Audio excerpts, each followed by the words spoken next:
करते हैं? अरे फ्लाइट में तो हम भी सफर करते हैं। बेटा तुम करते होंगे, लेकिन इकोनॉमी क्लास में। हम बिजनेस क्लास में सफर करते हैं। अरे एक ही बात है। एक ही बात कैसे? जानते हो बिजनेस क्लास में कितना खर्चा आता है? कितना खर्चा आता है? बेटा बिजनेस क्लास में एक बार जाने का इतना खर्चा आता है ना, उतने में 4 बार आने जाना हो जाएगा इकोनॉमी में। ए भैया इतना खर्चा होता है? नहीं तो का। वैसे भैया हमको ये नहीं समझ में आ रहा, जब बिजनेस क्लास में तुम्हें आना जाना लगा रहता है तो ट्रेन में कैसे सफर कर रहे हो?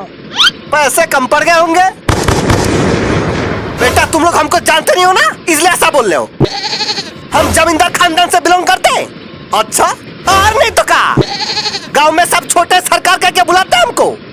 बड़े सरकार का नहीं बुलाते। बेटा बड़े सरकार हमारे बाबूजी को बुलाते हैं। जानते हो गांव में कितना बड़ा घर है हमारा? कितना बड़ा? इतना बड़ा कि पूरे गांव के लोग रह सकते हैं। घर है कि वृद्धाश्रम? जानते हो हमारे घर का कमरा कितना बड़ा होता है? कितना? बेटा हमारा कमरा इतना बड़ा है ना कि एक कमरे से दूसरे कमरे तक जाने में पूरे 2 दिन लगते हैं बाइक पे। फिर तो बाथरूम में बहुत बड़ा होगा। बेटा बाथरूम के बारे में तो पूछो ही मत। बचपन में साबुन खो गया था बाथरूम में, अब जाके मिला है 2 दिन पहले। गल नहीं गया साबुन? बेटा हमारा साबुन इंपोर्टेड होता है, ऐसे ही गल नहीं जाता सस्ते साबुन जैसा। अरे छोड़ो, तुम लोगों को क्या बोलना, तुम लोगों को क्या पता इंपोर्टेड चीजें के बारे में? अरे काहे नहीं पता, इंपोर्टेड चीजें हम भी इस्तेमाल करते हैं। ये देखो इसमें लिखा भी है इंपोर्टेड। अबे वो गरीब आदमी, चीजों के ऊपर इंपोर्टेड लिखा होने से वो इंपोर्टेड नहीं हो जाता। जानते हो इंपोर्टेड चीजों का कीमत कितनी होती है? कितनी होती है? बेटा एक इंपोर्टेड साबुन कितने का आता है जानते हो? कम से कम 50,000 का।